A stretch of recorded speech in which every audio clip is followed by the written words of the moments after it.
Hello दोस्तों, मैं RP Singh. हम बात कर रहे थे अधिगम क्या है, अधिगम की विशेषताएं कौन कौन सी हैं, किस प्रकार अधिगम एक बालक में समाहित होता है। दोस्तों, इसी क्रम में आज हम बात करेंगे अधिगम की प्रक्रिया को लेकर कि लर्निंग प्रोसेस क्या होती है और किस प्रकार से ये एक बालक में बनती है। यहाँ दो तीन चीज़ें आपको ध्यान रखनी है। देखिए, पहली बात तो ये कि अधिगम अचानक नहीं होता, एक प्रक्रिया के रूप में होता है, एक प्रोसेस के रूप में होता है, जैसा कि पिछली बार भी हमने पिछली क्लास में समझा था। दूसरी बात, ये जो प्रक्रिया है, ये जो प्रोसेस है, मानसिक होती है, मेंटल प्रोसेस होती है, अर्थात ये बालक के मस्तिष्क में चलती हैं, जिसमें मस्तिष्क में निहित सभी शक्तियों का प्रयोग होता है और बाहर के उद्दीपकों के साथ ज्ञानेंद्रियों के माध्यम से बालक इन सारे अधिगम की चीज़ों को मस्तिष्क में संरचित करता है। सीखना बालक की स्वाभाविक और जन्मजात प्रक्रिया है, हमने पहले भी समझा था। बालक जैसे जैसे बड़ा होता जाता है, मानसिक शक्तियों का विकास होता है और इस मानसिक शक्तियों के विकास के दौरान बालक में सीखने की प्रक्रिया लगातार आगे चलती रहती है। तो ये सीखने की प्रक्रिया होती कैसे है, किस प्रकार मस्तिष्क में बनती है, यह जानना हमारे लिए बहुत जरूरी है।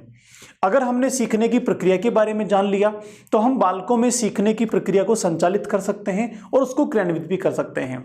और दोस्तों, असल में एक शिक्षक का मूल काम भी यही होता है कि बालकों में सीखने की प्रक्रिया को वो बनाए और उसको ठीक तरीके से संचालित करके निर्धारित उद्देश्यों की ओर लेकर जाए। एक मानसिक प्रक्रिया है, दिखाई तो नहीं देती है, अगर दिखाई देती हो या मूर्त रूप में हो तो हम इसको बहुत बढ़िया से समझ लेवें, या डायग्राम से, पिक्चर से, या हाथ लगाकर, देखकर, छूकर समझ लेवें। लेकिन क्योंकि अमूर्त हैं, सारी की सारी चीज़ें दिखाई नहीं देती हैं, इसकी कोई मूर्त वस्तु के रूप में कोई डायग्राम नहीं बन सकता है, कोई 3D नहीं बन सकता है। कॉन्सेप्ट्स हैं, संरचनाएं हैं जो मस्तिष्क में चलती हैं और अमूर्त होती हैं। मनोवैज्ञानिकों ने इन अमूर्त संरचनाओं को कुछ स्टेप्स में बांटा है और स्टेप्स के द्वारा एक अधिगम की प्रक्रिया को संपूर्ण बनाने की कोशिश की है या संपूर्ण रूप से व्याख्या करने की कोशिश की है। अधिगम की प्रक्रिया को लेकर कई मनोवैज्ञानिकों की अलग अलग अवधारणाएं हैं, अलग अलग विचार हैं, फिर भी एक कॉमन जो अंडरस्टैंडिंग निकल के आती है सारे मनोवैज्ञानिकों के माध्यम से, हम उसी की बात करेंगे कि सीखने की प्रक्रिया किस प्रकार संचालित होती है, सीखने की प्रक्रिया में कौन कौन से स्टेप्स हैं, कौन कौन से सोपान हैं, और सीखने की प्रक्रिया जब बालक करता है तो किस किस प्रकार का अधिगम बालक में होता है। उन सारी बातों को लेकर आज हम चर्चा करेंगे। तो आइए चलते हैं आगे की ओर। सीखने की प्रक्रिया, लर्निंग प्रोसेस। फ्रेंड्स, सीखने की प्रक्रिया जो शुरुआत होती है, मनोवैज्ञानिक ऐसा मानते हैं कि ये मानसिक प्रक्रिया जो होती हैं ये हमारे अंदर में संरचित होती हैं, जो मानसिक शक्तियों के साथ में चलती हैं। तो क्या क्या चीज़ें हैं यहाँ पर? पहली चीज़, ये एक प्रक्रिया के रूप में होती हैं। किसके रूप में? एक प्रक्रिया के रूप में होती हैं। ये जो प्रक्रिया है, ये कौन सी प्रक्रिया होती है? ये मानसिक प्रक्रिया होती हैं। अर्थात सीखना जो है वो अचानक नहीं होता, एक प्रक्रिया के रूप में घटित होता है। सीखना अचानक नहीं होकर एक प्रक्रिया के रूप में घटित होता है। प्रक्रिया कौन सी होती है? मानसिक प्रक्रिया होती है। इस मानसिक प्रक्रिया में कई चीज़ें शामिल होती हैं, जैसे हमारा मानसिक शक्तियाँ, इस मानसिक प्रक्रिया में शामिल होती है हमारी मानसिक शक्तियाँ। इन मानसिक शक्तियों के साथ साथ मानसिक शक्तियों तक संवेदनाएं पहुंचाने के लिए हमारी ज्ञानेंद्रियां शामिल होती हैं।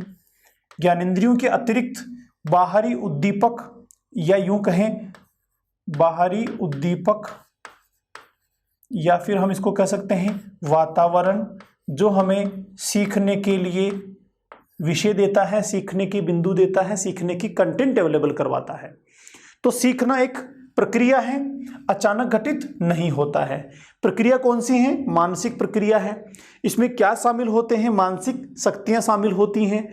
मानसिक शक्तियों में क्या क्या होता है हमने पीछे डिस्कशन किया था। मानसिक शक्तियों में संवेदनाएं शामिल होती हैं, हमारी बुद्धि शामिल होती हैं, सोचना, विचारना, चिंतन, तर्क, वितर्क, ये सारी की सारी चीज़ें जो मानसिक शक्तियाँ हैं वो इस प्रक्रिया में शामिल होती हैं।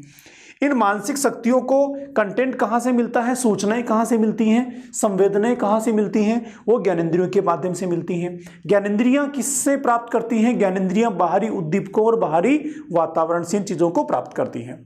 देखिए कैसे, एक सिंपल तरीके से आप समझिए। अभी आप मेरे साथ कनेक्ट हैं, मेरी बातों को सुन और समझ रहे हैं। तो जब आप मेरी बातों को सुन रहे हो, समझ रहे हो, तो आपके मस्तिष्क में सीखने की प्रक्रिया बन रही है, सीखने की प्रोसेस चल रही है। इस सीखने की प्रक्रिया को आप देख पा रहे हैं क्या? नहीं देख पा रहे हैं ना? तो कैसी प्रक्रिया हो गई? अमूर्त हो गई। और अमूर्त हो गई तो कौन सी हो गई? ये मानसिक प्रक्रिया हो गई। कैसी है ये? अमूर्त मानसिक प्रक्रिया है जो दिखाई नहीं देती है। ये मानसिक प्रक्रिया में क्या क्या शामिल है? आप मेरे साथ ध्यान से देख रहे हैं तो आपका अवधान मेरे साथ में, आपका अटेंशन मेरे साथ जुड़ा हुआ है। मेरी बातों को आप सुन के समझ रहे हैं तो बुद्धि भी यहाँ पर शामिल है। मेरी बातों के साथ विचार भी आप बना रहे हैं तो आपके विचार भी यहाँ पर शामिल हैं। और ये जो मेरी बातें आप तक पहुँच रही हैं कानों के द्वारा, तो यहाँ आपकी ज्ञानेंद्रियाँ भी शामिल हैं। आप मैं जो लिख रहा हूँ उसको देख रहे हैं, मुझे देख रहे हैं, तो आंखों के द्वारा ये सूचना आप तक पहुँच रही है, तो ज्ञानेंद्रियाँ यहाँ पर शामिल हैं। अब जो मानसिक प्रक्रिया है, जो ज्ञानेंद्रियां हैं और जो मैं आपके साथ जुड़ा हुआ हूं, ये सारी की सारी चीजें किसी विषय को लेकर हैं, किसी कंटेंट को लेकर हैं। तो यह विषय और कंटेंट क्या हो गया? ये बाहरी उद्दीपक हो गए, बाहरी वातावरण हो गए जो मेरे द्वारा आपके साथ डिलीवर किया जा रहा है। तो ये मानसिक प्रक्रिया की कुछ चीजें हैं जो इसके साथ जुड़ी हुई होती हैं। दोस्तों, मानसिक प्रक्रिया जो कि मेंटल प्रोसेस होता है, यह शुरुआत जहां से होती है उसको मनोवैज्ञानिकों ने कहा है अभिप्रेरणा, मोटिवेशन। साइकोलॉजिस्ट मानते हैं कि जब भी मानसिक प्रक्रिया शुरू होती है तो सबसे पहले व्यक्ति में क्या बनता है? सबसे पहले व्यक्ति में बनता है अभिप्रेरणा, मोटिवेशन। तो सीखने की शुरुआत जहां से होती है वह बिंदु होता है मोटिवेशन, अभिप्रेरणा। मोटिवेशन को सीखने का हृदय कहा जाता है, मोटिवेशन को सीखने का राजमार्ग कहा जाता है, मोटिवेशन को सीखने का सबसे उच्चतम तरीका, उच्चतम माध्यम भी कहा जाता है। मोटिवेशन क्या है आगे हम डिटेल से समझेंगे पूरे मोटिवेशन को। अभी सिर्फ इतना जानिए कि किसी भी चीज को सीखने के लिए, शुरू करने के लिए जब हम मानसिक रूप से निर्णय करते हैं, तैयार होते हैं उस काम को करने के लिए, सीखने के लिए आगे बढ़ते हैं, तो ये संपूर्ण प्रक्रिया जिससे शुरू होती है वह उद्दीपक या वह हलचल कहलाता है मोटिवेशन, अभिप्रेरणा। तो पहला घटक, पहला मानसिक प्रक्रिया का स्टेप हो गया मोटिवेशन, अभिप्रेरणा।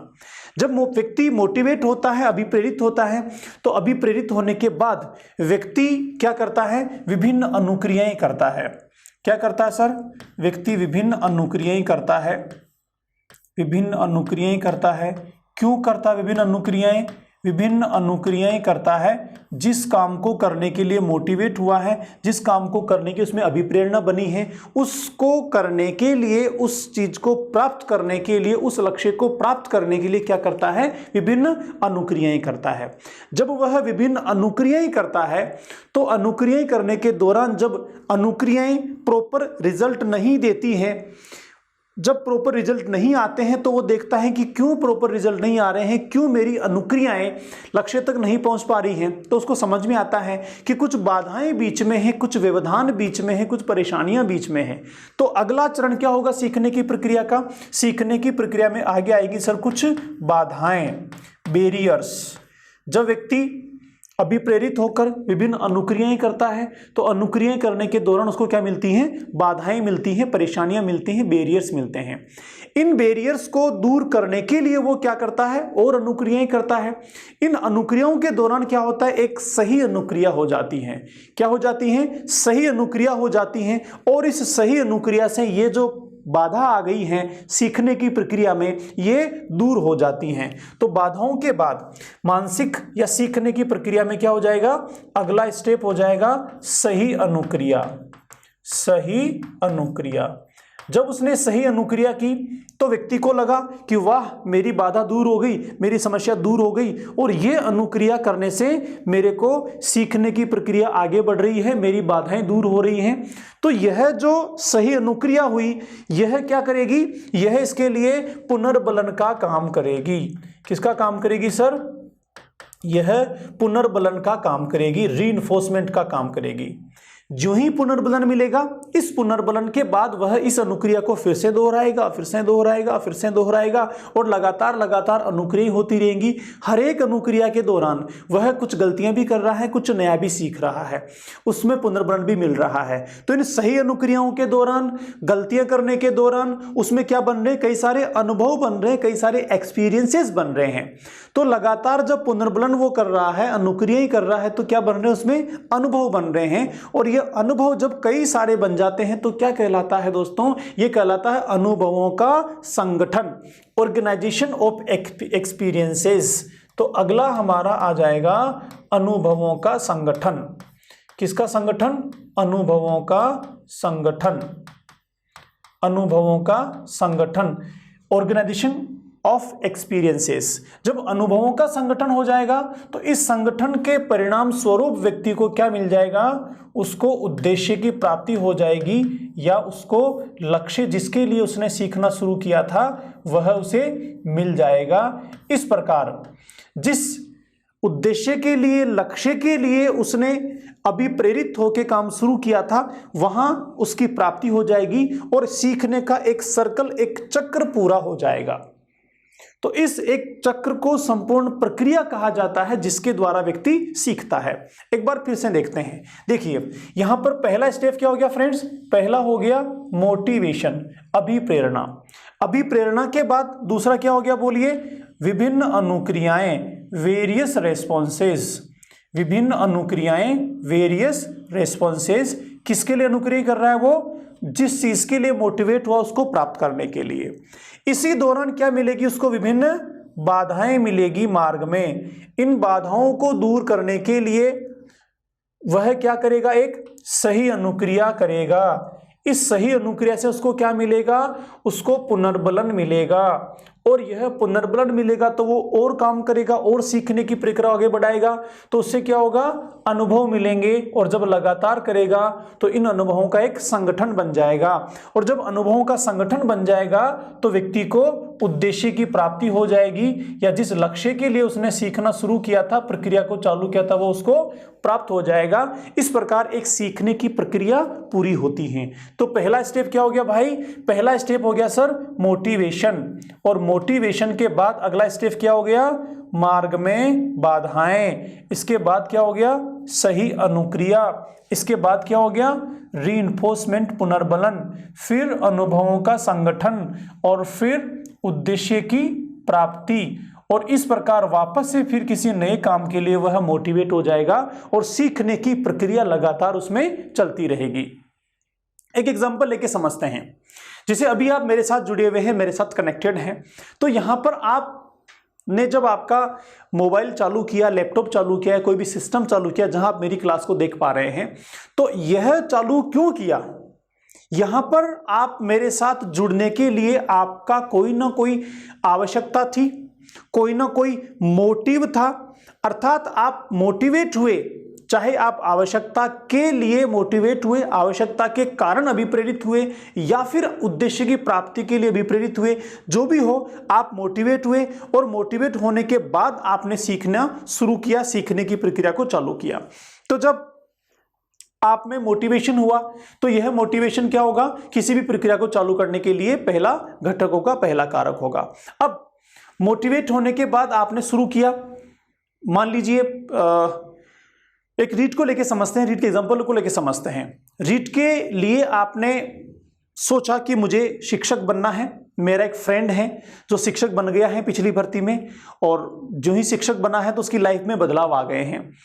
अब बहुत अच्छी बाइक वो लेकर आ गया, उसकी सगाई भी हो गई, रिश्ता भी हो गया है, बहुत अच्छी लाइफस्टाइल बन गई, समाज में उसको सम्मान मिलने लगा है, दोस्त भी उसको रेस्पेक्ट देते हैं, और वही है जो सोशल मीडिया पे छाया रहता है, मुझे तो कोई पूछता ही नहीं है। तो ये जब आपने आपके दोस्त को देखा, आपके दोस्त की सफलता को देखा, तो आप में मोटिवेशन बना। क्या मोटिवेशन बना? कि बस अगली बार मुझे भी रीट में सेलेक्ट होना है, रीट में बहुत अच्छा परफॉर्मेंस करना है, मेरे को भी शिक्षक बनना है, मुझे भी टीचर बनना है। यह मोटिवेशन आप में बना। इस मोटिवेशन को लेकर आपने क्या किया? तुरंत तैयारी शुरू कर दी। जब तैयारी शुरू की तो आप कुछ किताबें लेकर आए, आपने उसको पढ़ना शुरू किया, देखना शुरू किया, दोस्तों से बात करना शुरू की। तो धीरे धीरे जब आपने विभिन्न अनुक्रियाएं शुरू की तो क्या हुआ? आपको जब पढ़ने के दौरान आपके हाथ में बाल विकास आया, चाइल्ड डेवलपमेंट आया, तो सीडीपी को देखने के बाद आपको लगा यार ये तो बड़ा टफ विषय है, समझ में ही नहीं आ रहा लैंग्वेज क्या कर रही है। पार नहीं पड़ रही मेरी, यहाँ पर बड़ी दिक्कत आ रही है। तो आप क्या कहेंगे साहब, मैंने जब रीट का सिलेक्शन लेने के लिए, रीट की तैयारी के लिए विभिन्न अनुक्रियाएं शुरू की तो मेरे मार्ग में बाधा आ गई। किस चीज को लेकर? सीडीपी को लेकर। सीडीपी समझ में नहीं आई, बाल विकास समझ में नहीं आया, तो ये मार्ग में बाधा ही आ गई। इसी बीच आप जब आपकी बाधाओं को दूर करने का प्रयास कर रहे हैं तो आप दोस्तों से बात कर रहे हैं, विभिन्न सोर्सेस को देख रहे हैं और आपको पता चला कि आरपी सर की क्लासेस आती हैं। आपने ऐप को डाउनलोड किया, क्लासेस को पढ़ना शुरू किया और जो ही क्लासेस को पढ़ना शुरू किया, आपको जो सीडीपी समझ में नहीं आ रहा था, बाल विकास समझ में नहीं आ रहा था, अब वह समझ में आने लगा। तो समझ में आने लगा तो आप क्या कहेंगे, अरे वाह, ये क्लास अटेंड करने के बाद मुझे समझ में आ रहा है, इसका मतलब क्लास अटेंड करना क्या हो गया, ये आपकी सही अनुक्रिया हो गई। जो ही सही अनुक्रिया हुई, आपने सीखना शुरू किया, एक क्लास ली, 2 ली, 3 ली और आपको समझ में आने लगा। जो ऑब्जेक्टिव क्वेश्चन को सोल्व किए तो आपके आंसर सही आने लगे, तो आपको पुनर्बलन मिला कि हाँ, ये तरीका सही है, इस ऐप से मैं बड़े आसानी से इस सब्जेक्ट को ईजी बना सकता हूं। तो आप में पुनर्बलन मिला, आपने आगे क्लासेस को भी ज्वाइन किया, लगातार सीखने लगे और सीखते सीखते यूनिट 1 हुई, 2 हुई, 3 हुई और लगातार जब 5 यूनिट पूरी हो गई, बहुत सारे ऑब्जेक्टिव आपने सोल्व कर लिए। तो इस दौरान हर दिन जब आप मेरे साथ जुड़े हुए हैं, आप में क्या बन रहे हैं, अनुभव बन रहे हैं, एक्सपीरियंसेस बन रहे हैं। आप क्वेश्चंस को सोल्व कर रहे हैं तो एक्सपीरियंसेस बन रहे हैं, अनुभव बन रहे हैं नए नए। इन अनुभवों का जब एक संगठन बन जाएगा, ऑर्गेनाइजेशन हो जाएगा, उसके बाद जब आप रीट का एग्जाम देंगे, आपका सिलेक्शन हो जाएगा और जो सिलेक्शन हुआ, आपको आपके लक्ष्य की पूर्ति हो गई, उद्देश्य की प्राप्ति हो गई। इस प्रकार आपने सीखने की प्रक्रिया का एक चक्र पूरा किया। ऐसे ही आप किसी भी काम को लेके देख लो, आप जहां भी सोचेंगे यही एक चक्र चलता रहता है, ये एक साइकिल चलती रहती है जो सीखने की प्रक्रिया को पूर्ण करती है। तो दोस्तों, ये हो गई सीखने की प्रक्रिया, लर्निंग प्रोसेस। फिर से आपको कुछ बातें ध्यान रखनी है। सीखने की प्रक्रिया का प्रारंभिक या शुरुआती या पहला घटक आपसे पूछा जाए तो आंसर क्या होगा? पहला घटक होगा भाई अभिप्रेरणा, मोटिवेशन। मोटिवेशन सीखने का हृदय कहलाता है। मैंने पीछे आपको बताया मोटिवेशन से ही सीखना शुरू होता है। तो मोटिवेशन पहला हो गया। मोटिवेशन के बाद विभिन्न अनुक्रियाएं होंगी, फिर नंबर 3 पर बाधाएं आ गई, नंबर 4 पर सही अनुक्रिया हो गई, नंबर 5 पे पुनर्बलन हो गया, नंबर 6 पे अनुभवों का संगठन हो गया और नंबर 7 पर उद्देश्यों की प्राप्ति हो गई। ये जो पूरे सीखने की प्रक्रिया में जो एक्टिविटीज यहां हमने दिखाई हैं, समझने की कोशिश की है, ये मुख्य हैं। इनके अलावा भी सीखने की प्रक्रिया में कई चीजें शामिल होती हैं। वो कुछ इनके बीच में किसी भी सीक्वेंस में आ सकती है, कुछ इनके बाद में भी आ सकती हैं। लेकिन प्रारंभ की अगर बात करेंगे, शुरुआत की बात करेंगे, तो नंबर 1 पर मोटिवेशन ही रहेगा। चाहे सीखने के कोई से भी सोपान हो, कोई से भी स्टेप्स हो, किसी व्यक्ति के द्वारा विशेष दिए हुए हो या मनोवैज्ञानिक के द्वारा दिए हुए हो। यहां से जो क्वेश्चन पूछते हैं, पहला क्वेश्चन क्या बनता है? सीखने की प्रक्रिया की शुरुआत किससे होती है? तो आंसर क्या हो जाएगा? मोटिवेशन। मोटिवेशन को अभिप्रेरणा भी कहते हैं, प्रेरक भी इसकी जगह कई बार आ जाता है, आवश्यकता भी इसकी जगह कई बार आ जाता है। आवश्यकता की बात करें तो भी वो सीखने की प्रक्रिया को शुरुआत करती है। प्रेरक की बात करें तो प्रेरणा जो है, प्रेरणा का जो मोटिव होता है वो प्रेरक कहलाता है, तो वो भी यहां पर शामिल होगा। उसके बाद इस सीक्वेंस में से कई बार क्वेश्चन पूछते हैं। क्या पूछते हैं कि अभिप्रेरणा के बाद में क्या आएगा, बाधाओं के बाद में क्या आएगा, सही अनुक्रियाओं के बाद में क्या आएगा।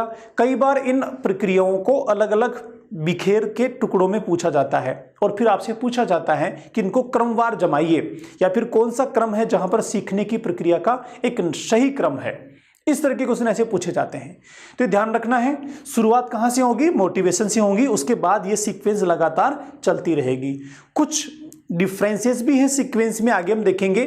तो जब आगे हम पढ़ेंगे तो मैं आपको सारी बात बताऊंगा। तो यहां तक आप समझ पाए होंगे कि सीखने की प्रक्रिया जो है ये एक मानसिक होती है, अमूर्त होती हैं, जिसमें मानसिक शक्तियां काम करती हैं, हमारी योग्यताएं काम करती हैं, विभिन्न ज्ञानेंद्रियों के द्वारा मस्तिष्क को कंटेंट प्राप्त होता है और ये कंटेंट बाहरी वातावरण या बाहरी उद्दीपकों से प्राप्त होता है और ये अंदर चल के मस्तिष्क में संचालित होता है। तो ये हुई सीखने की प्रक्रिया, सीखने की प्रोसेस। अब दोस्तों, सीखने की प्रोसेस के साथ साथ हम जब सीखते हैं तो सीखना कई प्रकार से होता है। इसके कई सारे काइंड्स होते हैं, अलग अलग प्रकार से सीखने को माना गया है। तो आगे समझते हैं एक बार सीखने के कौन कौन से प्रकार हैं, किस किस तरह का सीखने का प्रतिमान है, प्रीडिक्स में है, तो सीखने के प्रतिमान। सीखने के अगर प्रतिमानों की बात करें फ्रेंड्स, तो सीखने के प्रतिमानों में सबसे आसान और सबसे पहला जो सीखना माना गया है वो माना गया है कंडीशनिंग के द्वारा, अनुबंधन के द्वारा। हम अनुबंधन की बात करें,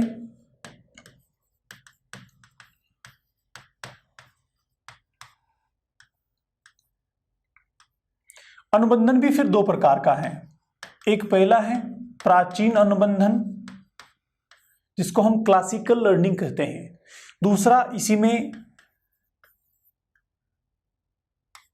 साधनात्मक होता है, जिसको हम इंस्ट्रूमेंटल करते हैं, या प्रक्रिया आधारित होता है। आगे पढ़ेंगे हम, दोनों के सिद्धांत हैं। प्राचीन अनुबंधन जो है क्लासिकल थ्योरी हमारे पावलोव ने दी है, और इंस्ट्रूमेंटल थ्योरी ऑफ लर्निंग जो है हमारे अगले मनोवैज्ञानिक दिए थॉर्नडाइक ने, इसको आगे पढ़ेंगे। तो सीखने के जो प्रतिमान होते हैं उसमें सबसे आसान और सबसे पहला प्रतिमान अनुबंधन होता है, जो साहचर्य से बनता है। साहचर्य का मतलब हो गया जहां एक उद्दीपक होगा और उस उद्दीपक के लिए अनुक्रिया हो रही होगी, चाहे उद्दीपक पहले हो चाहे उद्दीपक बाद में हो, चाहे दोनों के बीच कंडीशनिंग या अनुबंधन के कारण सीखना हो रहा हो, लेकिन कहीं ना कहीं अनुक्रिया और उद्दीपक के बीच में साहचर्य होता है। इस प्रकार के सीखने को कहते हैं अनुबंधन या फिर कंडीशनिंग के द्वारा। दूसरे की बात करें दोस्तों, तो सीखने का दूसरा और एक मुख्य प्रतिमान होता है कौशलात्मक अधिगम।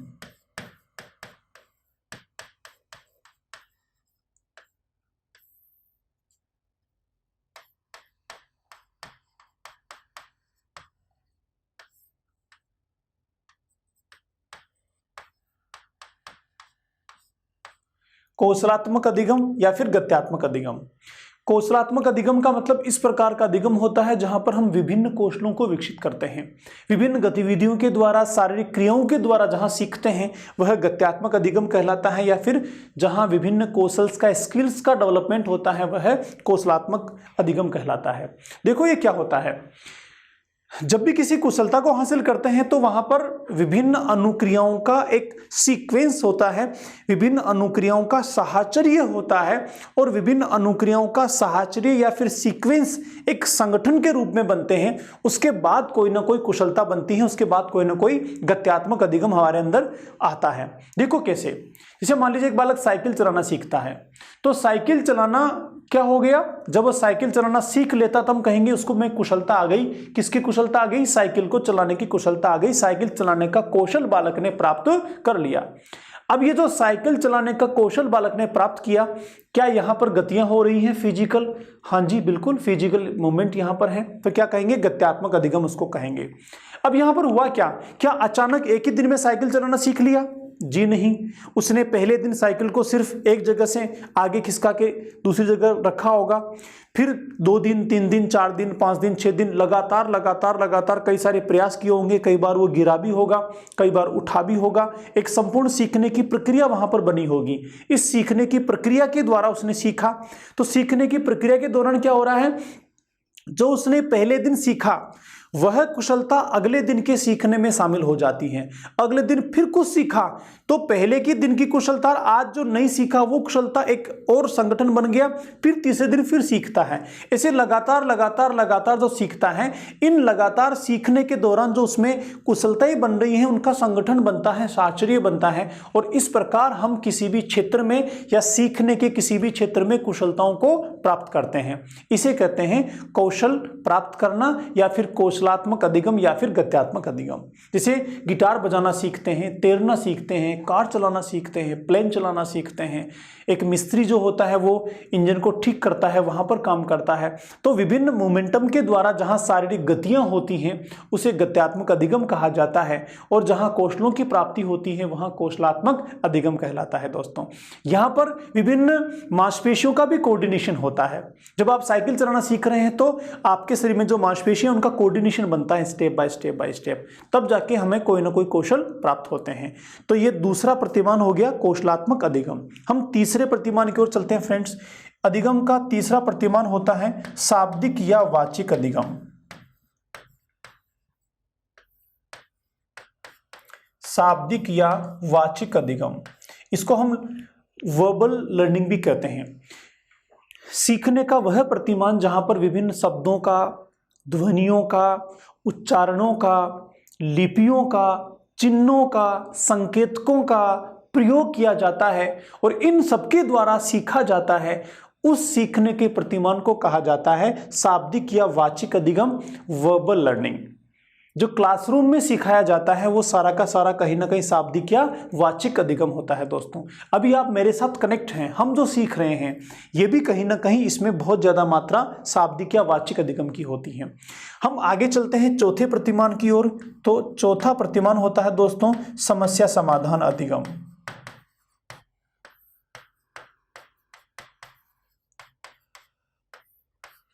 समस्या समाधान अधिगम। समस्या समाधान की बात करें तो आगे हम पढ़ेंगे इनसाइट लर्निंग, सूज का सिद्धांत, गेस्टाल्ट थ्योरी है। गेस्टाल्ट थ्योरी वाले क्या कहते हैं कि जब भी व्यक्ति के सामने कोई समस्या आती है तो वह अपनी मानसिक शक्तियों को संगठित करते हैं और संपूर्ण परिस्थिति को एक इकाई के रूप में देखते हैं, संगठनात्मक रूप से देखते हैं, और फिर हमारा मस्तिष्क उस समस्या का समाधान करने के लिए कोई न कोई सूझ विकसित करता है, समस्या का समाधान करते हैं। तो दैनिक जीवन में उठने से लेकर सोने तक लगातार हमारे सामने कई सारी समस्याएं आती रहती हैं। इन समस्याओं के समाधान के दौरान हम हर बार कोई न कोई नया अनुभव प्राप्त करते हैं। एक समस्या को समाधान किया तो हमने सीख लिया कि इस समस्या का समाधान इस तरीके से होता है। अब आगे जीवन में जब इस तरह की समस्या पुनः हमारे सामने होगी तो जो हमने पीछे सीखा था वो अनुभव हमारा आगे काम आएगा।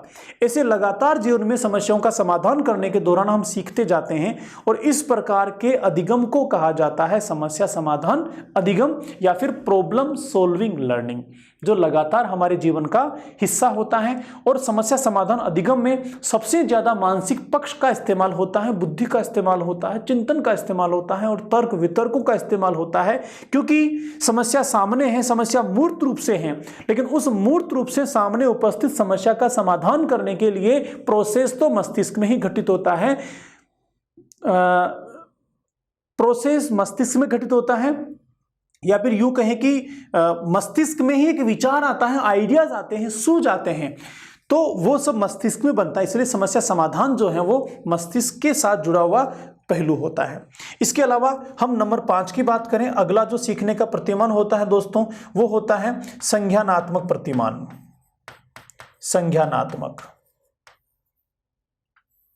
संज्ञानात्मक अधिगम, इंग्लिश में कहेंगे हम इसको कोग्निटिव लर्निंग। कोग्निट का मतलब होता है, पीछे हमने पढ़ा था जब जीन पियाजे हम पढ़ रहे थे, तो जीन पियाजे को संज्ञानात्मक विकास का जनक कहा जाता है, विकासात्मक मनोवैज्ञानिक कहा जाता है। जीन पियाजे ने थ्योरी दी थी कि बालक जैसे जैसे बड़ा होता है उसकी मानसिक शक्तियों का विकास होता है और इन मानसिक शक्तियों के विकास के कारण बालक चीजों को सीखता है, समझता है और मानसिक गतिविधियों को संचालित करता है। तो संज्ञानात्मक का मतलब हो गया जहां पर नवीन चीजों को सीखने संबंधी मानसिक शक्तियों के द्वारा सीखने की प्रक्रिया संचालित कहा जाता है संज्ञानात्मक अधिगम। संज्ञानात्मक अधिगम के बाद अगर हम आगे एक और प्रतिमान की बात करें फ्रेंड्स, तो हमारा अगला आता है नंबर 6 संप्रत्यात्मक अधिगम। संप्रत्यात्मक अधिगम। संप्रत्यात्मक अधिगम का मतलब हो गया कॉन्सेप्ट लर्निंग, जहां विभिन्न कॉन्सेप्ट्स के साथ सीखा जाता है। देखो कॉन्सेप्ट्स क्या होते हैं, संप्रत्यय क्या होते हैं। कॉन्सेप्ट्स का मतलब होता है जहां एक जैसी विशेषताओं वाली कई चीजों का एक संगठन बनाया जाता है, तो वह संगठन उस चीज के बारे में कॉन्सेप्ट कहलाता है। जैसे मैं कहूं कि बुद्धि एक कॉन्सेप्ट है, बुद्धि एक कॉन्सेप्ट है जो हमारी मानसिक योग्यता होती है, बुद्धि उसको हमने नाम दिया है, वो अपने आप में कॉन्सेप्ट है, एक संप्रत्यय है। अब उस बुद्धि को लेकर हम क्या विशेषताएं देते हैं, बुद्धि की क्या परिभाषाएं देते हैं, बुद्धि को कितने प्रकारों में बांटते हैं, बुद्धि का मापन कैसे करते हैं, बुद्धि के द्वारा किए जाने वाले कार्यों को हम कैसे समझते हैं, ये सब के सब बुद्धि के संप्रत्यय के साथ जुड़े होते हैं। अधिगम भी अपने आप में एक कॉन्सेप्ट है, लर्निंग भी अपने आप में एक संप्रत्यय है, क्योंकि लर्निंग भी मानसिक होता है, दिखाई नहीं देता है। तो लर्निंग क्या है, कौन सी विशेषताएं हैं, कौन सी परिभाषाएं हैं, कितने प्रकार का है, कौन सी प्रक्रिया इसमें शामिल है, ये सब संगठनात्मक रूप से क्या हो गया, एक कॉन्सेप्ट हो गया, एक संप्रत्यय हो गया सीखने को लेकर।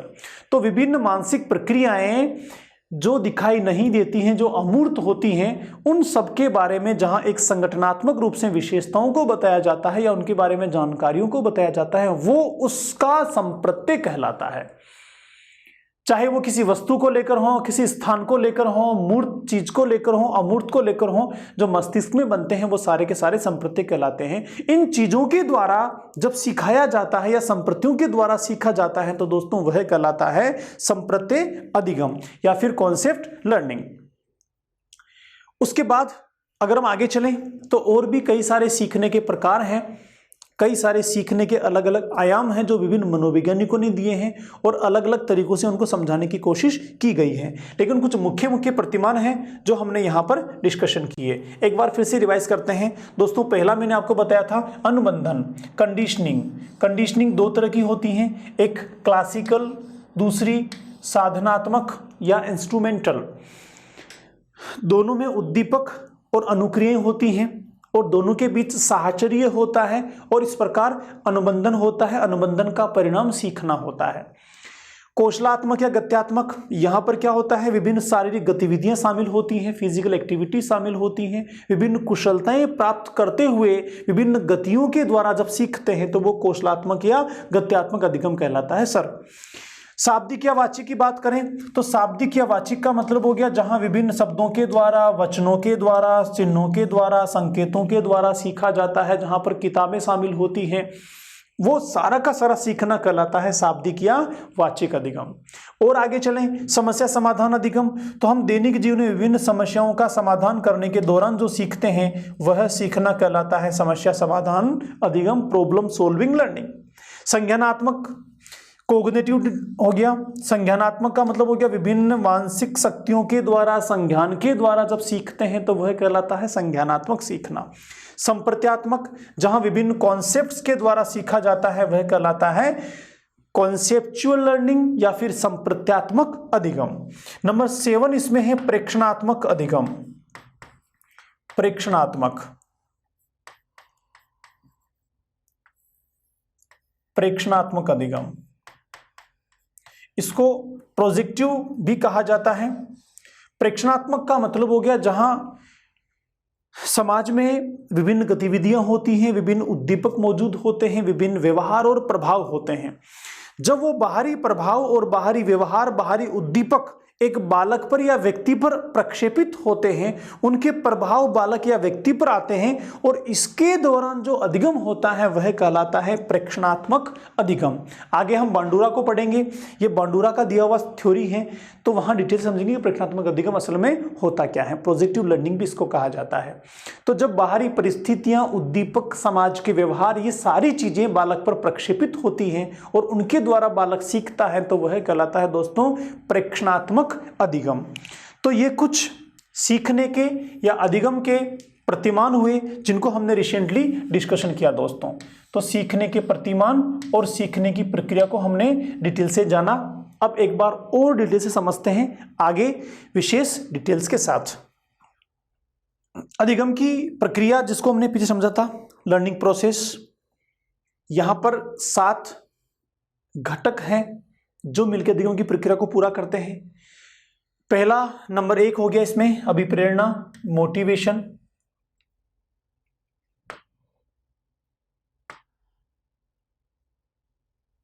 मोटिवेशन हो गया। उसके बाद नंबर 2 पे विभिन्न अनुक्रियाएं, वेरियस रेस्पॉन्सेज हो गए। मार्ग में बाधाएं, बैरियर्स हो गया। राइट रेस्पॉन्स, सही अनुक्रिया हो गई। पुनर्बलन, रीइंफोर्समेंट हो गया। अनुभवों का संगठन हो गया और उद्देश्य की प्राप्ति हो गई। इस प्रकार ये चारों मिलके एक लर्निंग की प्रक्रिया बनाते हैं। हम इसको कहेंगे लर्निंग प्रोसेस। और ये लर्निंग प्रोसेस जो होता है दोस्तों, ये लगातार चलता रहता है। इसका नेचर कैसा होता है कि एक उद्देश्य की प्राप्ति हो गई, फिर अगले उद्देश्य के लिए सीखने की प्रक्रिया, उसकी प्राप्ति हो गई, फिर अगले उद्देश्य के लिए सीखने की प्रक्रिया। तो हम दैनिक जीवन में लगातार नए नए उद्देश्य बनाते रहते हैं, नए नए आवश्यकताएं हमें होती रहती हैं जिनके लिए हम लगातार सीखते रहते हैं। और सीखने की प्रक्रिया इसी प्रकार से लगातार आगे क्लॉकवाइज चलती रहती है। आगे चलें तो सीखने की प्रक्रिया में कुछ सोपान होते हैं, कुछ स्टेप्स होते हैं। ये जो सोपान होते हैं इनका एक निश्चित क्रम होता है। इस क्रम में थोड़ा सा विरोधाभास भी है, कहीं कुछ क्रम आगे पीछे होते हैं, लेकिन मोस्टली क्रम वही होते हैं जो आपको मैं समझाने की कोशिश कर रहा हूं। अधिगम प्रक्रिया के सोपानों में दोस्तों पहला होगा आवश्यकता, नीड। जैसा कि मैंने आपको बताया, किसी भी आवश्यकता की पूर्ति के लिए हम सीखना शुरू करते हैं। उसके लिए अभिप्रेरणा होती है, मोटिवेशन होता है, जो मोटिवेट करता है वो प्रेरक कहलाता है, मोटिव जिसको कहते हैं। ये सबसे पहला होता है, ये होना जरूरी है, ये होगा तो ही सीखने की प्रक्रिया शुरू होगी, वरना सीखने की प्रक्रिया शुरू नहीं होगी। देखो, आवश्यकता, प्रेरक और अभिप्रेरणा, तीनों में बड़ा फर्क है। मनोविज्ञान में तीनों अलग अलग कॉन्सेप्ट्स हैं, तीनों में शाब्दिक भी डिफरेंट है और उनके मीनिंग में भी डिफरेंट है। लेकिन सीखने की प्रक्रिया में जब बात करते हैं तो तीनों में से तीनों हो, चाहे दो हो, चाहे एक हो, सीखने की प्रक्रिया को शुरुआत करने में इनकी भूमिका होती है। इसलिए मैंने ओब्लिक बना के साथ में लिखा हुआ है। जब सीखने की प्रक्रिया की शुरुआत हो गई, पहला सोपान हो गया, तो दूसरा सोपान होगा लक्ष्य या उद्देश्य। किसके लिए? जिस आवश्यकता की पूर्ति करनी है, वह आवश्यकता की पूर्ति जिससे होगी वह हमारा लक्ष्य हो गया। जिसके लिए हम अभिप्रेरित हुए हैं वह लक्ष्य हो गया। अब उसके बाद लक्ष्य की प्राप्ति करने के लिए हम जब विभिन्न अनुक्रियाएं करते हैं तो मार्ग में क्या आती हैं? बाधाएं आती हैं, या फिर विभिन्न अनुक्रियाएं करने के लिए शुरुआत करते हैं, हम उसके लिए तैयार होते हैं, रेडीनेस, तो वो कहलाता है तत्परता। रेडीनेस होता है और ये बाधाएं बैरियर्स होती हैं। तो ये दोनों अलग अलग होती हैं, लेकिन साथ में रखा है, सोपानों में ये आगे आएंगी। और आगे चलें तो सीखने की प्रक्रिया में अधिगम स्थितियां होती हैं, लर्निंग सिचुएशंस होती हैं, क्योंकि सीखने के लिए बाहरी परिस्थितियां मिलती हैं जिनके द्वारा हम सीखते हैं। और आगे चलें तो इन बाहरी परिस्थितियों में, लर्निंग सिचुएशन में, हम विभिन्न अनुक्रियाएं करते हैं, विभिन्न रेस्पॉन्सेस होता है, हमारा इन परिस्थितियों के साथ इंटरेक्शन होता है, अंतः क्रियाएं होती हैं। ये अगला सोपान होता है। इसके बाद आगे चलें तो अनुक्रियाएं करने के दौरान हम धीरे धीरे नवीन परिस्थितियों के साथ समायोजन करना शुरू कर देते हैं। तो अगला स्टेप हमारा आता है एडजस्टमेंट। इस समायोजन के परिणाम स्वरूप हमारे व्यवहार में क्या आता है? बदलाव आता है। हम समायोजित व्यवहार करने लगते हैं, और ये धीरे धीरे जब समायोजित व्यवहार होता है तो आगे चल के यह स्थायीकरण बन जाता है, परमानेंट हो जाता है, और हमारे व्यवहार में होने वाला बदलाव स्थायित्व को प्राप्त करता है। जिस उद्देश्य के लिए हम सीख रहे थे वो अधिगम हमें प्राप्त हो जाता है। तो इस प्रकार ये 7-8 चरण हैं, स्टेप्स हैं सीखने के, जो एक के बाद एक क्रमवार बने होते हैं। यहाँ से कई बार क्वेश्चन पूछे गए हैं, उन क्वेश्चंस में इन चरणों को लिखा होता है और हमें सीक्वेंस पूछी जाती है कि किसके बाद कौन सा आएगा, निम्न में से कौन सा सही क्रम है। एक बार फिर से इनको समझते हैं उदाहरण के साथ। देखिए, आप रीट में सेलेक्ट होना चाहते हैं, रीट में सिलेक्शन आपकी क्या है? आपकी आवश्यकता है, आपकी नीड है, आप में मोटिव है। नीट में सिलेक्शन के लिए आपको मेहनत करनी है, ये आप में मोटिव है, आपका प्रेरक है, जो आपको अंदर से इंस्पायर कर रहा है, अंदर से आपको मोटिवेट करता है, एक्साइट करता है सीखने के लिए, आगे बढ़ने के लिए। आप में मोटिवेशन भी है, ये आंतरिक भी हो सकता है तो बाहरी भी हो सकता है। आप खुद में अंदर की इच्छा से शिक्षक बनना चाहते हैं, रीट में सिलेक्शन करना चाहते हैं, ये आपका आंतरिक हो गया। आप किसी दोस्त को देखकर, जैसा मैंने पीछे एग्जांपल दिया था, किसी दोस्त को देखकर आप रीट में अच्छे मार्क्स लाना चाहते हैं, तो ये आपका बाहरी मोटिवेशन हो गया। जो भी हो, लेकिन मोटिवेशन शुरुआत करता है। अब उसके बाद आपकी आवश्यकता है रीट में सिलेक्शन होना, रीट क्वालिफाई करना। तो रीट क्वालिफाई करने को आप क्या बनाएंगे? उसको लक्ष्य बनाएंगे। इस लक्ष्य के लिए आप लगातार काम करेंगे। देखो, लक्ष्य और उद्देश्य में थोड़ा फर्क है, दोनों में मीनिंग में फर्क होता है, लेकिन अभी दोनों को साथ में समझिए कि आपका गोल बन गया, आपका एम बन गया, फिर आपका ऑब्जेक्टिव बन गया क्या? रीट में सिलेक्शन होना। अब उसके बाद आप उस सिलेक्शन के लिए तैयारी शुरू करते हैं, मानसिक रूप से तैयार होते हैं। जब आप मानसिक रूप से तैयार हुए तो यह आपकी स्थिति क्या कहलाएगी? तत्परता कहलाएगी, रेडीनेस कहलाएगी। अब जो ही आप में रेडीनेस आया, सीखने के लिए आप तैयार हुए, तो विभिन्न आपको परेशानी आना शुरू हो गई, कई सारा कंटेंट आपको समझ में नहीं आया, तो ये क्या हो गई? मार्ग में बाधाएं होगी, बैरियर्स हो गई।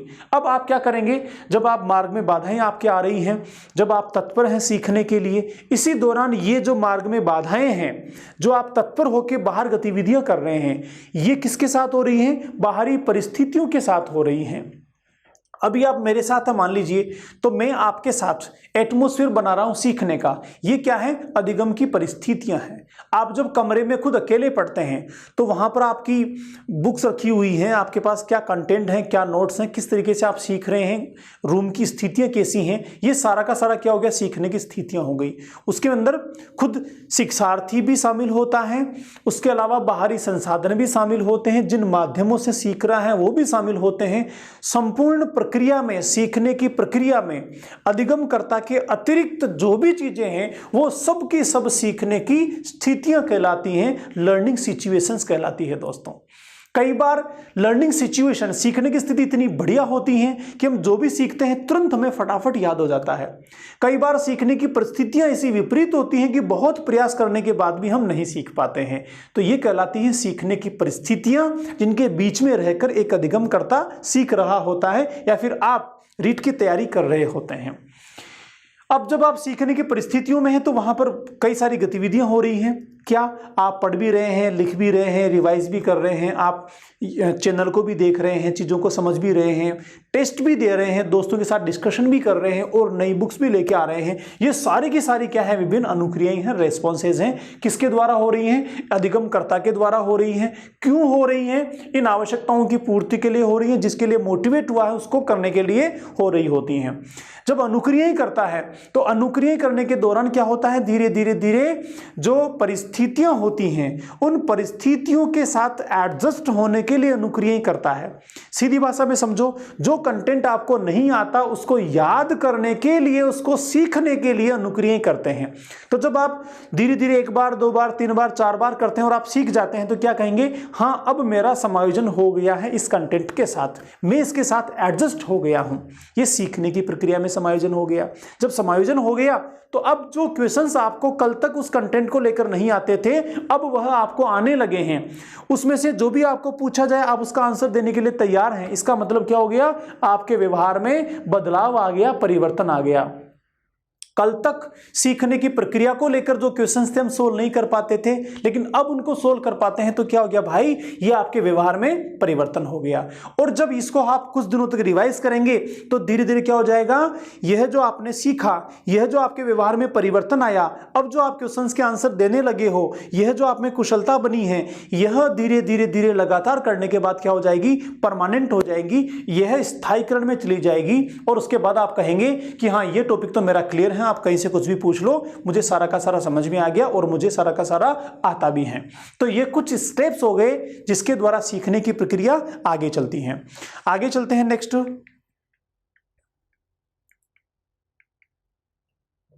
एक मनोवैज्ञानिक हुए हैं डिसेल। डिसेल ने सीखने की प्रक्रिया के 5 सोपान दिए हैं। डिसेल के अनुसार सीखने की प्रक्रिया के 5 सोपान है। ये मनोवैज्ञानिक है डिसेल। देखो, जो पीछे हमने सीखने की प्रक्रिया को पढ़ा था, लर्निंग प्रोसेस को पढ़ा था, उसी में थोड़ा चेंजेस किया है डिसेल ने। डिसेल के अनुसार पहली वही चीज है, अभिप्रेरित व्यक्ति अर्थात मोटिवेशन है, जो हमने पीछे पढ़ा था। सीक्वेंस में कहीं भी कोई भी बदलाव आ सकता है, लेकिन जो पहला है, प्रथम है, वो वही रहेगा। दूसरा, जैसा पीछे हमने पढ़ा था, विभिन्न अनुक्रियाएं, लेकिन डिसेल बोलते हैं मार्ग में बाधाएं हैं। डिसेल के अनुसार दूसरा क्या है? मार्ग में बाधाएं हैं। फिर मार्ग में बाधाओं के बाद तीसरा है विभिन्न अनुक्रियाएं, फिर चौथा है सही अनुक्रिया और 5वां उद्देश्य की प्राप्ति। तो जो प्रक्रिया हमने पढ़ी थी वहां अंतिम उद्देश्य की प्राप्ति थी और पहला यही था, और थोड़ा सा यहां पर चेंज किया है डिसेल ने। देखो, ऐसा क्यों है वो भी आप समझ लो। क्योंकि सीखने की प्रक्रिया मानसिक प्रक्रिया है, मशीन की तरह से नहीं है कि इस ए के बाद बी आएगा और बी के बाद सी आएगा और सी के बाद डी आएगा, फिक्स नहीं है। सीखने की प्रक्रिया है। सीखने की प्रक्रिया में स्टेप्स होते हैं कि ये हो गया, फिर ये, फिर ये, फिर ये। तो यहाँ कुछ चीजें आगे पीछे होना स्वाभाविक है। मनोवैज्ञानिकों ने अपने अपने हिसाब से चीजों को सेट किया है। फिर भी मोस्टली जो चीजें होती हैं वो एक सीक्वेंस में होती हैं, आगे पीछे ही होती है, उसमें ज्यादा बदलाव नहीं आता, कुछ आंशिक बदलाव आ सकते हैं। आगे चलते हैं। सीखने का सही क्रम या फिर अधिगम की प्रक्रिया का सही क्रम क्या होता है, सही सीक्वेंस क्या होती है। यहां से कई बार क्वेश्चन पूछे गए हैं, पिछले कई एग्जाम में सीक्वेंस को लेकर क्वेश्चन बने हैं। एक क्वेश्चन पूछा गया था, मैं उसी को यहां पर एक्सप्लेन कर देता हूं आपके साथ। इक्वेशन था जहां पर यह पूछा गया था कि सीखने की प्रक्रिया में सही क्रम क्या होगा। उसमें 4 ऑप्शंस थे। जो सही ऑप्शन है वो मैंने आपके सामने लिखा है। देखो, जब भी सीखने की प्रक्रिया हमारे मस्तिष्क में घटित होती है तो उस दौरान क्या होता है, बाहर से सीखने की प्रक्रिया तथ्यों के रूप में होती है। तथ्य, फैक्ट्स, डाटास, आंकड़े, ये अलग अलग होते हैं, बिखरे हुए होते हैं। जब इन तथ्यों को, आंकड़ों को, डाटास को, फैक्ट्स को हम एक सीक्वेंस में उद्देश्य के साथ या विषय के साथ संगठित कर देते हैं और एक अर्थ प्रदान करने की स्थिति में ले आते हैं, तो अब ये बन जाती है सूचना, इंफॉर्मेशन।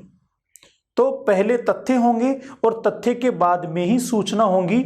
सूचना से पहले तथ्य नहीं आ सकते, याद रखिए। तथ्य बिखरे हुए हैं, अलग अलग हैं, वो तथ्य होते हैं।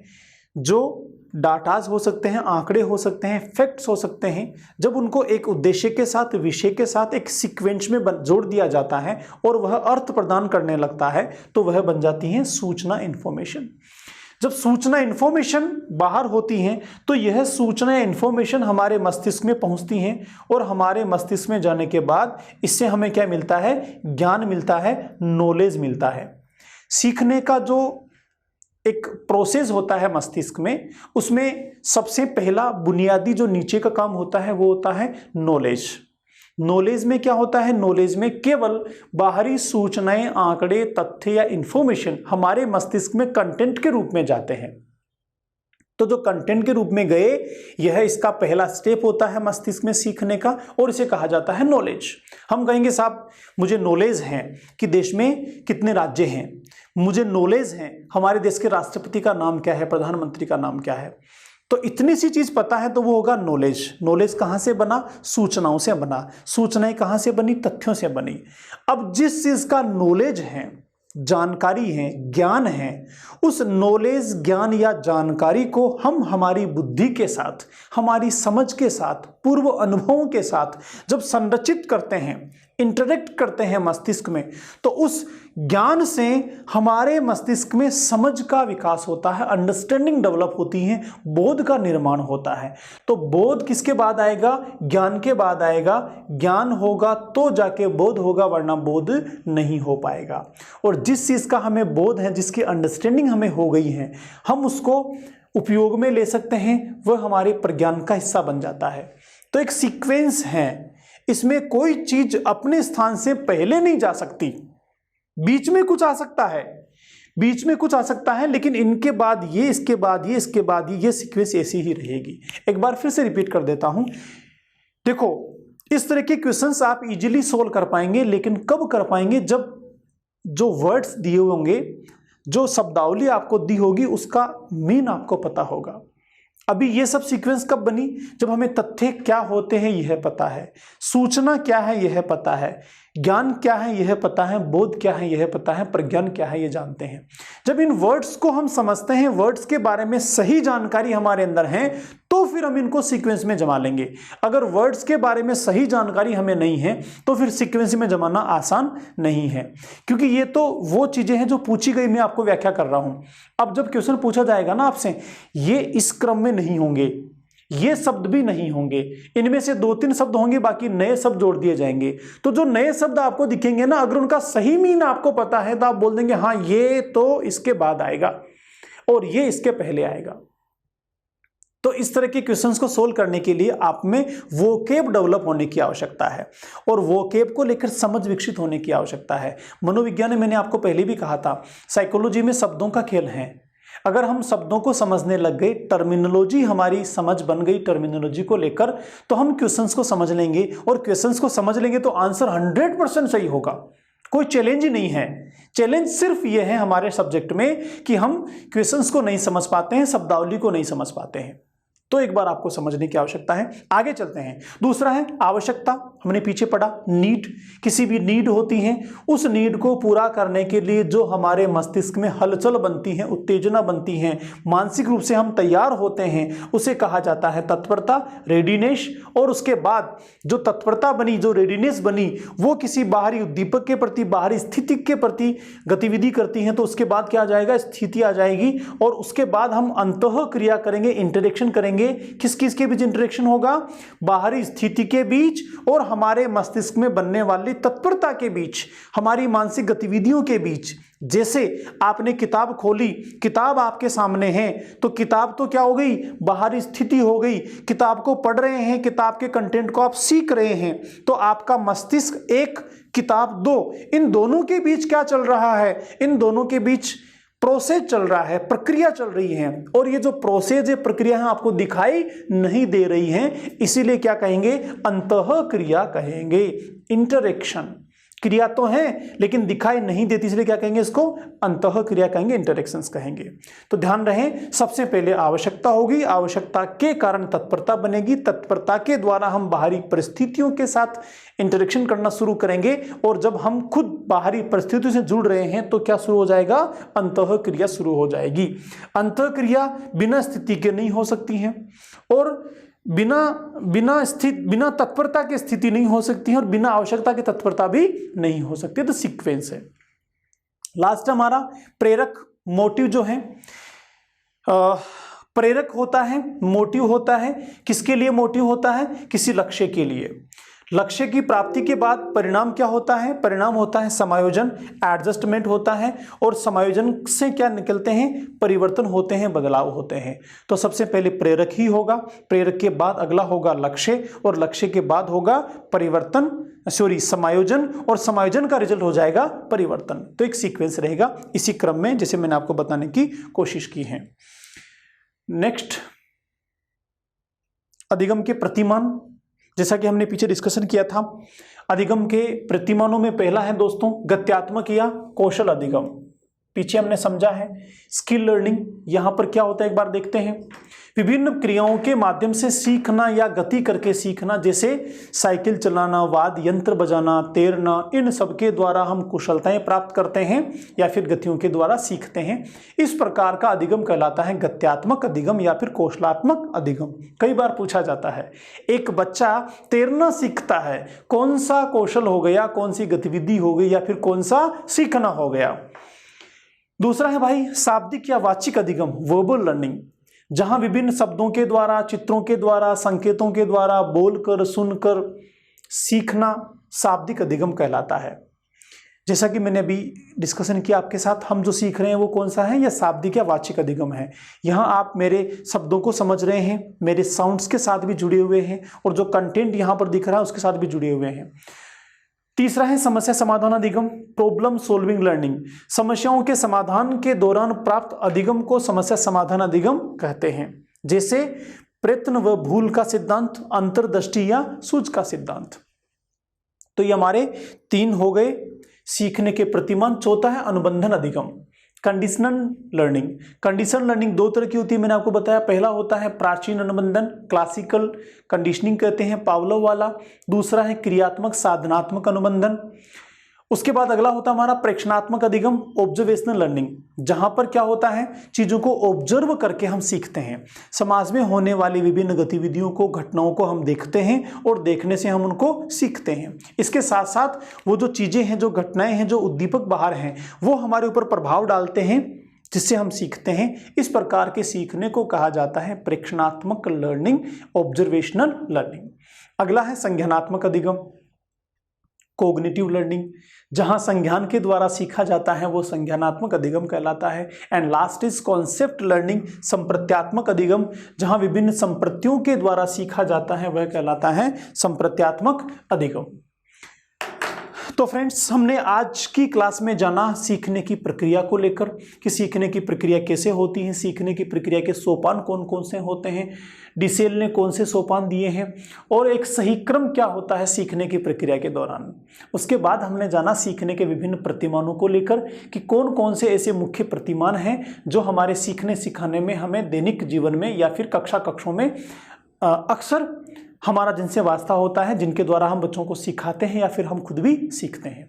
देखिए फ्रेंड्स, सीखने की प्रक्रिया की बात करें, सीखने के प्रतिमानों की बात करें, सीखने के सोपानों की बात करें, तो ये सारी की सारी चीजें अमूर्त हैं, दिखाई नहीं देती हैं, और ये सारी की सारी मानसिक प्रक्रियाएं हैं।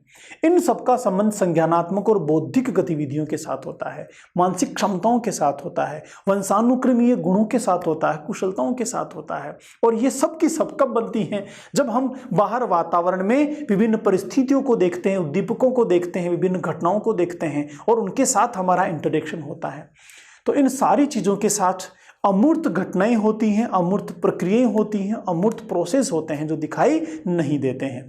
फिर भी मनोवैज्ञानिकों ने हमारे सीखने की समझ को मजबूत बनाने के लिए, कॉन्सेप्ट को बहुत स्ट्रॉन्ग बनाने के लिए प्रक्रियाओं को बनाया, स्टेप्स को बनाया। तो आई होप आज की सारी चीज़ें आपको समझ में आई होंगी। लर्निंग बहुत इंपॉर्टेंट टॉपिक है, यहाँ से कई सारे क्वेश्चन लगातार पूछे जाते हैं, तो आप इसको ठीक से समझिएगा। मिलते हैं अगली क्लास में, तब तक के लिए नमस्कार।